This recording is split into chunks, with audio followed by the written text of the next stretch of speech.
आप सबका हार्दिक अभिनंदन। आज सुनते हैं एक प्रेम कहानी है। नाम है दिल की आवाज। ये लव स्टोरी है भावना और मोहित की। भावना के परिवार के सदस्य शुरू से ही मोहित के साथ भावना के रिश्ते को लेकर खिलाफ थे। भावना एक संपन्न परिवार से थी और मोहित मध्यम वर्गीय परिवार से ताल्लुक रखता था। भावना के माता पिता नहीं चाहते थे कि भावना अपनी जिंदगी धन के अभाव में बिताए। इस दबाव के कारण भावना अक्सर उनसे झगड़ा करती थी। भावना को मोहित से बहुत प्यार था। जब वह उससे पूछती थी कि तुम मुझसे कितना प्यार करते हो, तो मोहित हड़बड़ा जाता था। वो दरअसल शब्दों के खेल में अनाड़ी था। भावना को ये अच्छा तो नहीं लगता था, मगर ऊपर से परिवार के लोगों के अतिरिक्त टिप्पणी से उसका मूड खराब हो जाता।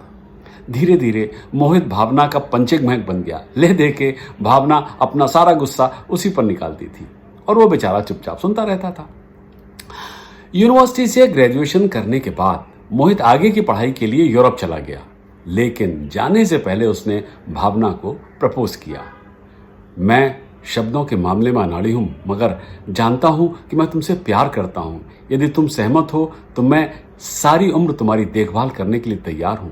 मैं कुछ भी करूंगा तुम्हारे माता पिता को समझाने के लिए। भावना, मुझसे शादी करोगी? मोहित का अनाड़ीपन काम आ गया।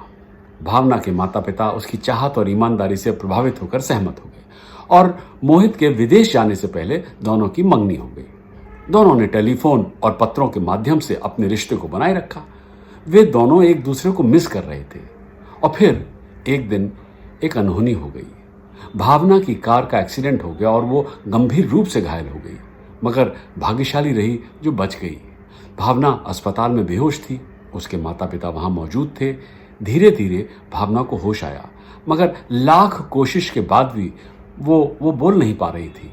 डॉक्टर के अनुसार चोट के कारण उसके मस्तिष्क पर असर पड़ा है और इससे वो जीवन भर के लिए गूंगी हो गई है। भावना की आंखों से लगातार आंसू बह रहे थे। भावना अब अस्पताल से घर आ गई थी, मगर सब कुछ पहले जैसे ही था, सिवाय फोन की घंटी के। मोहित के फोन पे फोन आते रहे, मगर वो उठा नहीं सकती थी, क्योंकि वो करती भी क्या, वो तो गूंगी थी। भावना मोहित पर बोझ नहीं बनना चाहती थी। उसने उसे एक पत्र लिखा और कहा कि वो अब उसका इंतजार नहीं कर सकती है, और उसने मंगनी की अंगूठी भी लौटा दी। भावना के पास अब भी मोहित के पत्र आ रहे थे और फोन की घंटी भी बज रही थी, मगर उसके आंखों में सिर्फ आंसू ही थे। भावना के पिता को लगा कि जल्दी ही कुछ न किया तो भावना घुट घुट के मर जाएगी। उन्होंने उसका ध्यान साइन लैंग्वेज को सिखाने की ओर लगाया और एक नए माहौल बनाने के लिए उन्होंने घर भी बदल लिया। एक दिन भावना की दोस्त ने बताया कि मोहित वापस आ गया है और उसे ढूंढ रहा है, मगर भावना ने उसे बताने से मना कर दिया। उसके बाद 1 साल तक मोहित का कोई पता नहीं था, कोई खबर नहीं आई। फिर एक दिन भावना की दोस्त ने उसे कहा कि मोहित जल्दी ही शादी कर रहा है, और उसने उसे शादी का कार्ड दिखाया। भावना ने दुखी मन से शादी का कार्ड खोला, मगर ये क्या, उस पर तो लिखा था भावना वेड्स मोहित। इसके पहले कि वो अपनी दोस्त से साइन लैंग्वेज में कुछ पूछती या कह पाती, मोहित वहां खड़ा था। और फिर मोहित ने अपनी टूटी फूटी साइन लैंग्वेज में भावना से कहा कि मैंने 1 साल से अधिक समय तक साइन लैंग्वेज सीखने के लिए इसीलिए बिताया कि मैं तुमसे ये कह सकूं कि मैं अपना वादा नहीं भूला हूं। मुझे एक मौका और दो भावना, अपनी आवाज़ बनने का, तुम्हारे दिल की आवाज़ बनने का। I love you Bhavna.